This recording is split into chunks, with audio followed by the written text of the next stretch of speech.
Eu tenho enorme alegria de estar trazendo a mensagem da Palavra de Deus aos nossos corações nessa noite. E eu quero convidá-lo para acompanhar a leitura que eu vou fazer do Evangelho segundo Lucas, em seu capítulo 15, a partir do verso de número 11 até o verso de número 21. Por favor, acompanhe. Continuou. Certo homem tinha 2 filhos. O mais moço deles disse ao pai: dá-me a parte dos bens que me cabe. E ele lhes repartiu os haveres.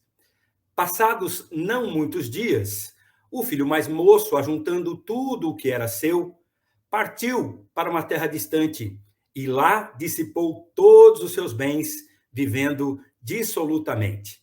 Depois de ter consumido tudo, sobreveio àquele país uma grande fome e ele começou a passar necessidade.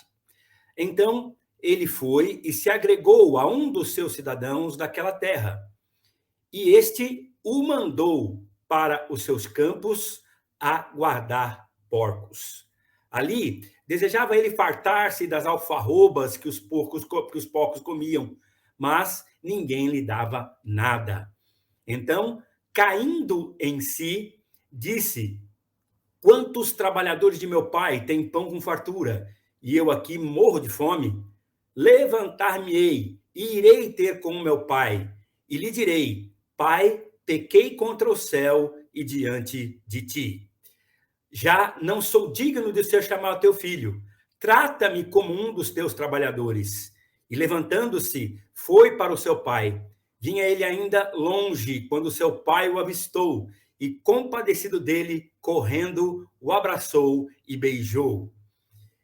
E o filho lhe disse: pai, pequei contra o céu e diante de ti, já não sou digno de ser chamado teu filho. Deus nos abençoe na leitura e na meditação da sua bendita, da sua maravilhosa palavra. Eu gostaria de compartilhar com os irmãos nesta noite uma meditação sobre o tema o verdadeiro arrependimento. O verdadeiro arrependimento. Meus queridos irmãos, meus queridos amigos, você que nos ouve nesta noite, um dos temas mais lindos, um dos temas mais fantásticos da filosofia grega clássica é o capítulo que trata da falibilidade do ser humano. Ou seja, é o capítulo que trata do ser humano e suas faltas, do ser humano e suas falhas, do ser humano e todas as suas contradições. Esse capítulo, ele é encantador porque ele tenta lidar com um paradoxo que se impõe à existência e à avaliação de todos nós, que é exatamente considerar a falibilidade daquele que, segundo a filosofia, é o ser de maior expressão de inteligência, o ser de maior expressão de racionalidade, o ser que coroa todos os outros seres na vida humana ou na vida animal, na vida humana ou na vida material, o próprio ser humano. Protágoras disse que o homem é a medida de todas as coisas. Nesta máxima, nesse axioma, ele está dizendo: o que é o homem? Todas as coisas podem ser medidas nele, todas as coisas podem ser medidas por ele. O ser humano é a grande referência da existência, é a grande referência do cosmos. E qual é esse paradoxo, então, Pastor Cláudio, se há tanta beleza, se há tanta coisa linda relacionada ao ser humano, relacionada ao homem? É exatamente isso, que com tanta beleza e glória, que com tanta harmonia, com tantas capacidades, nós também sejamos extremamente falhos e sujeitos ao erro cotidianamente. Esse paradoxo é curioso, porque na filosofia há uma profunda afirmação da dignidade do ser humano, há uma profunda afirmação da nobreza do ser humano, mas também existe o contraponto. Como nós podemos ser, em alguns momentos, por causa dos vícios, por causa dos defeitos, piores do que os piores animais do reino animal. Esse é o paradoxo. Por quê? Porque somos capazes de criar a filosofia. Fomos capazes de criar a ciência. Somos capazes de ir à Lua. Inventamos centenas e centenas de vacinas e remédio para infindáveis dores e problemas da saúde humana.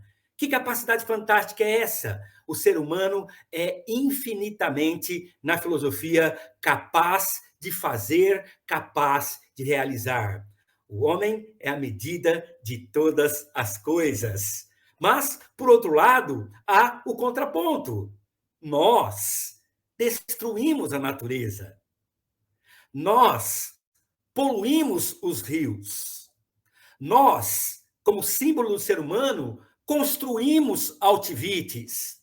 Nós, como símbolo do ser humano e da sua capacidade, invadimos e arrasamos com a Ucrânia. O que é isso? É um ser humano capaz das piores atrocidades, ainda que dentro dele as melhores virtudes e capacidades. O que é isso? É o ser humano sendo dominado pelos piores vícios e destruindo aquilo que toca, mas também o ser humano capaz das maiores e mais belas virtudes, tendo uma capacidade infinita para criar e para realizar coisas boas. Como então a filosofia trata esta capacidade do ser humano de ser bom, mas, ao mesmo tempo, manchado pela sua falibilidade? A falibilidade é um contraponto na filosofia, porque todos nós precisamos estar conscientes dela. Lá, em Platão, todos nós precisamos ter na alma a compreensão de que somos seres falhos, finitos e capazes das coisas mais horrorosas. Ora, por que a falibilidade é tão importante? Porque, na filosofia, ela é que mostra quem nós somos na realidade. E ao pensar na falibilidade, o que é importante esse ponto para cada um daqueles que pensam no sentido da vida, para aqueles que são discípulos dos filósofos, é pensar exatamente que se eu tenho erros, eu preciso ter mais compaixão, mais compreensão com os outros. Se eu tenho infinitas possibilidades, mas também infinitas condições de fazer o mal, eu preciso sempre refletir sobre as minhas ações e, quando necessário, dar um passo atrás. Quando necessário, voltar atrás. Quando necessário, refazer o caminho do erro. Isto, para a filosofia, é um ponto fundamental. A capacidade do ser humano de pensar nas suas ações, de reconsiderar os seus atos e, por causa da sua falibilidade, ter compaixão com todos os outros que também falham como eu falho. É claro que se isto está encravado na história da humanidade, isso também está, em essência, na própria palavra de Deus. Ora, pode parecer um tópico bonito da filosofia, a falibilidade humana, mas na Escritura nós temos um correspondente a essa atitude filosófica humilde de que para, pensa e se errou, volta atrás. A atitude cristã do arrependimento. O arrependimento é central na fé cristã. Tanto quanto a falibilidade, a compreensão filosófica da falibilidade é fundamental para a racionalidade das nossas ações, o arrependimento, voltar atrás, reconhecer seus erros, é fundamental para a vida com Deus. E é sobre isso que eu quero tratar com você que me ouve nesta noite e com todos os meus queridos irmãos que estão assistindo a este Conexão Central. Ora, no texto que nós acabamos de ler, nós vemos expressa essa urgência. Nós vemos expressa essa necessidade. Aqui está a história de um filho que pede ao seu pai a sua parte na herança. Isto já seria bastante humilhante para o pai ter que devolver ou ter que distribuir entre os filhos a parte que lhes cabia, mas na cultura judaica isso era pior ainda. Por quê? Porque um filho, jamais sendo o mais novo, poderia tratar desses assuntos com o pai. E este era o filho mais moço. Por outro lado, a humilhação também é muito profunda ao pai. Por quê? Porque nós sabemos, nós recebemos a herança quando o dono morre. Nós recebemos herança quando o pai morre. Esse filho sai do seu lugar, toma uma iniciativa que não apenas é ofensiva à cultura, mas profundamente ofensiva ao coração amoroso do pai. Pai, eu preferia que o senhor já estivesse morto.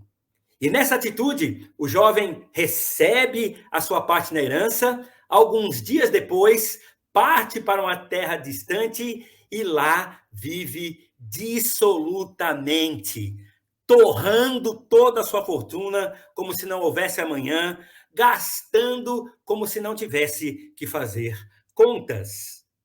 Mas para quem vive assim, um dia o dinheiro acaba.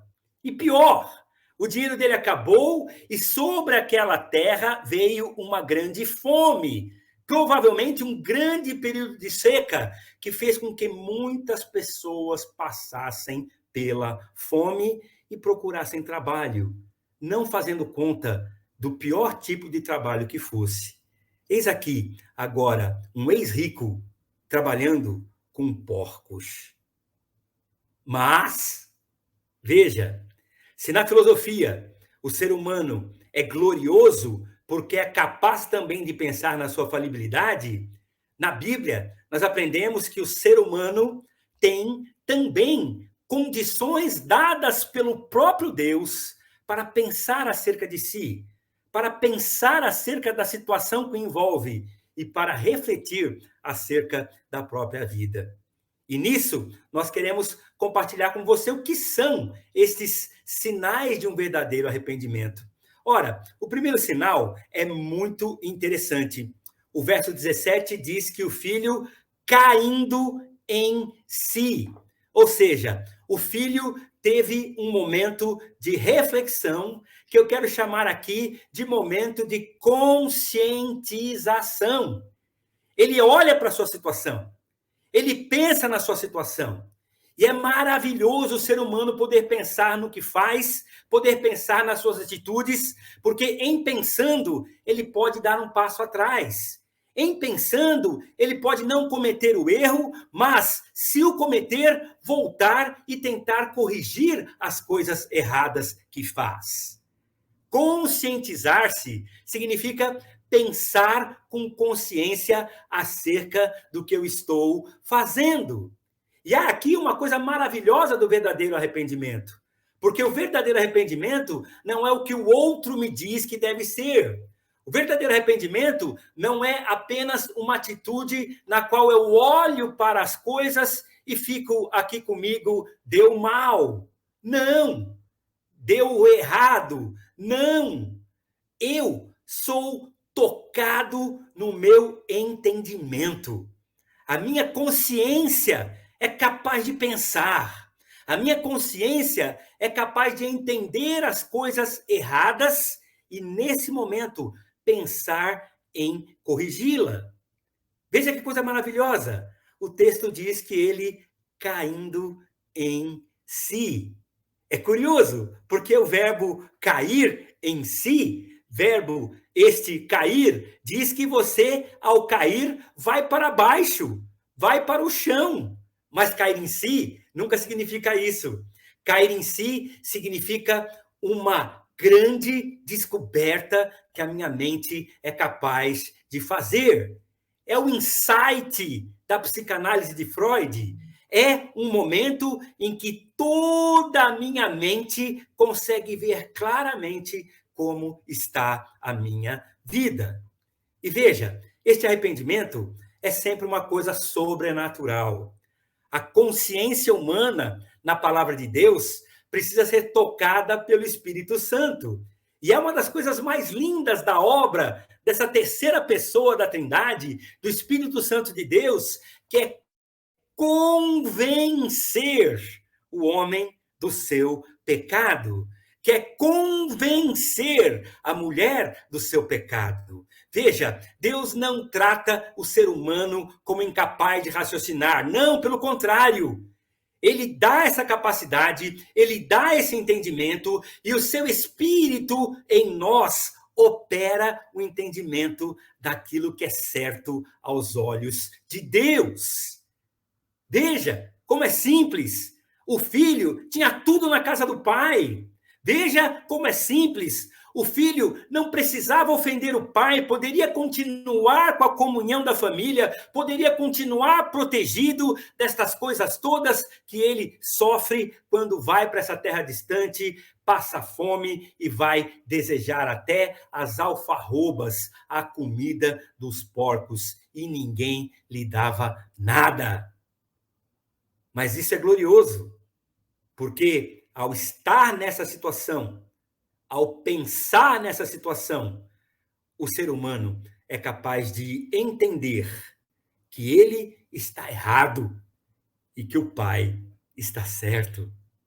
Que ele cometeu um erro, mas que o pai é sempre o pai que abraça. O pai é o pai de todas as misericórdias.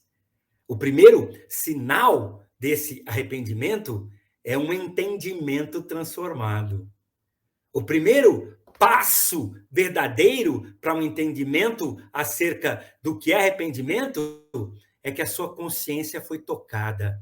A sua consciência teve uma revelação e você entendeu exatamente o que é que você precisa fazer agora. Arrepender-se. Perceba, arrependimento não é algo que o outro diz e eu concordo. Arrependimento não é algo que eu leio e entendo apenas com o meu raciocínio. É mais do que isso. É toda a sua cognição, é toda a sua capacidade de raciocinar sendo esclarecida de que Deus está certo e você está errado. É por isso que a Bíblia diz que nós precisamos do entendimento que vem de Deus. E talvez na sua vida, o que esteja precisando acontecer nesse momento é você cair. Mas não cair para baixo. Desculpe a redundância. Não cair para ficar prostrado. Não. Quando cair em si significa uma evolução. Seu entendimento se abriu, seus olhos se abriram e agora a sua consciência vê claramente quem você é e quem é o próprio Deus. O primeiro sinal do verdadeiro arrependimento é que Deus transforma o nosso entendimento. Deus nos dá um insight da sua bondade. É por isso que em Mateus capítulo 22, ao falar acerca do amor de Deus, o Senhor Jesus Cristo fala que a necessidade de obedecer o mandamento é com o coração, com toda a nossa força e com todo o nosso entendimento. Arrependimento é entender que Deus é o Pai. Arrependimento é entender quando eu olho para as situações da minha vida, eu sou um filho rebelde. Mas há um segundo movimento deste verdadeiro arrependimento que sinaliza esta atitude que tanto agrada à filosofia, mas que principalmente agrada ao coração do próprio Deus. Diz o texto que ele, verso 19, sente aquilo que pensou. ele vai dizer ao pai: já não sou digno de ser tratado como seu filho. Mais uma vez, quero chamar a sua atenção. O que é a transformação da mente? Não é apenas um elemento racional. Sim, ele começa com a consciência e com o entendimento daquilo que acontece com você. Mas há no seu coração um profundo sentimento de indignidade. Entenda, entenda. Se o primeiro passo é Deus abriu a minha mente, abriu os meus olhos e agora eu sei quem eu sou, agora há uma correspondência totalmente coerente a partir das suas emoções. Sim, emoção e motivação são palavras sinônimas no latim.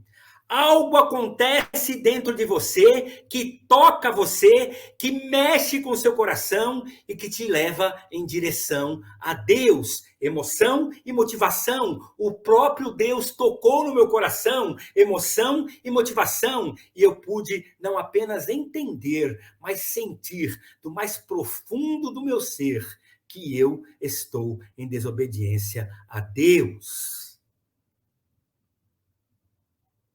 E tantas vezes, esse tópico é a prova de que falta algo em nós.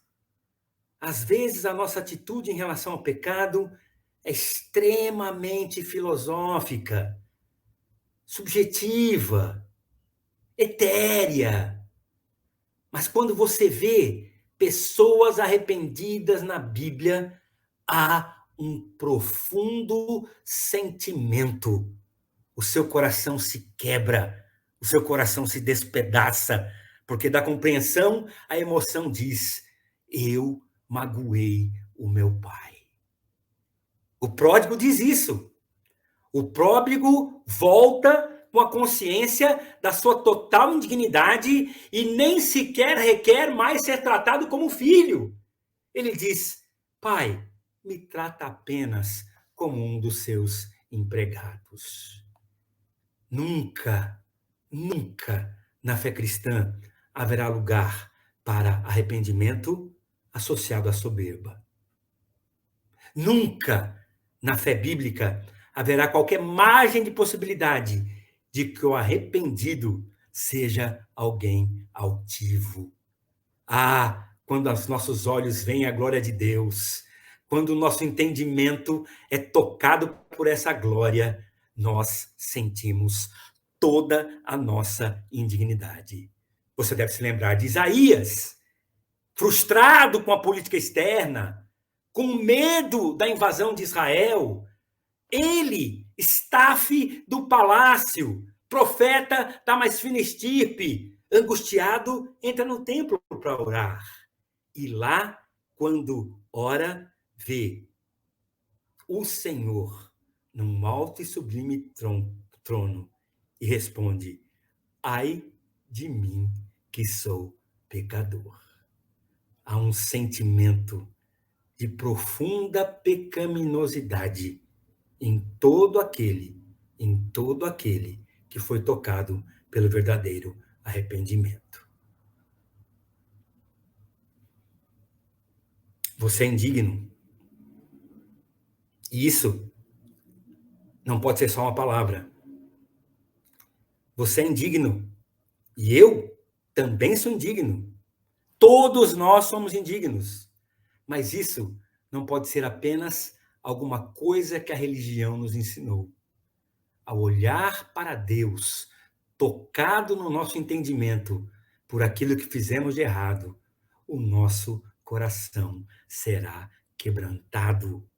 E sempre, sempre, o sentimento de indignidade, a emoção totalmente movida em direção a Deus, será a marca dos seus filhos. Lembro-me que, certa ocasião, estava com o doutor Russell Shedd, um dos servos de Deus de mais impacto na vida do protestantismo brasileiro nos últimos 50 anos, estava conversando conosco, homem de profunda piedade, mas de reconhecida intelectualidade, homem pregador da palavra de Deus na simplicidade, mas doutor em teologia e em filosofia.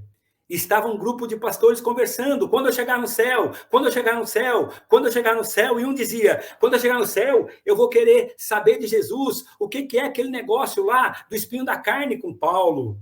Outro dizia, não, eu vou querer saber por que é que Jesus, a minha esposa, teve 2 abortos espontâneos. E várias pessoas diziam o que iriam perguntar no céu.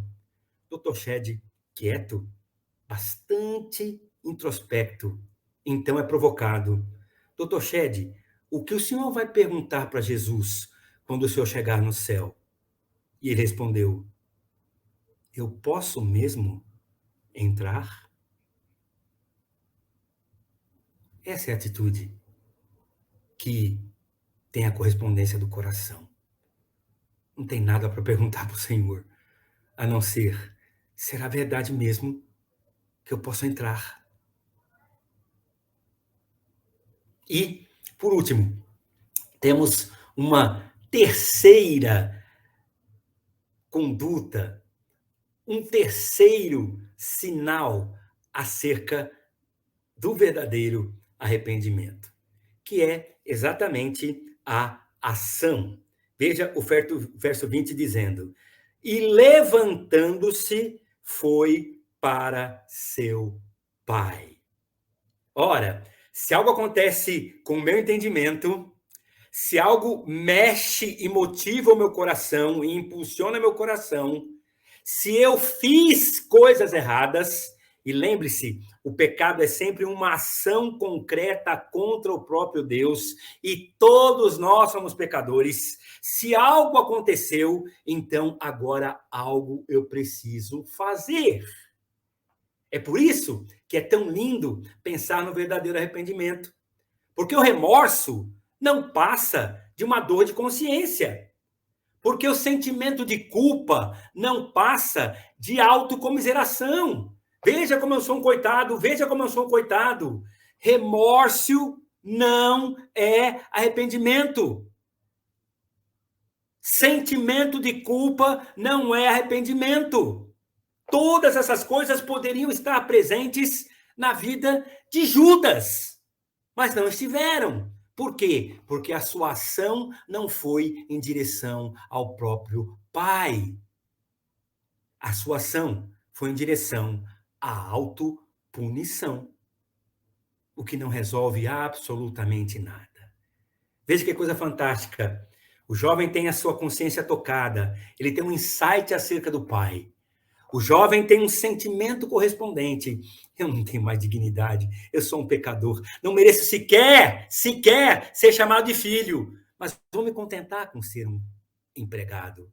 Mas não fica apenas nestas coisas do coração, sentimento, razão, emoção, não fica preso nesse circuito, ele se levanta do lugar que está, sai da terra distante e volta para a casa do Pai.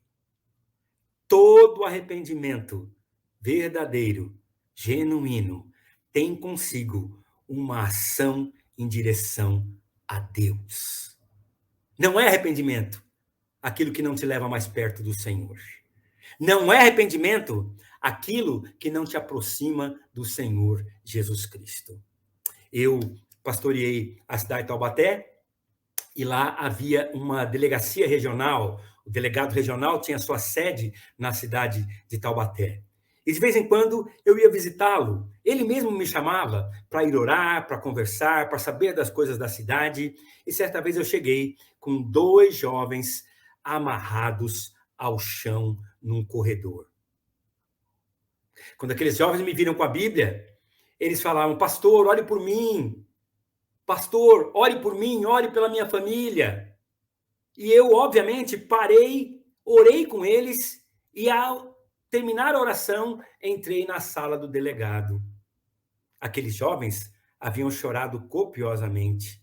E o delegado, na sua percepção humana, e apenas percepção humana é o que eu quero compartilhar nesse momento, disse para mim, pastor, eles não estão chorando arrependimento.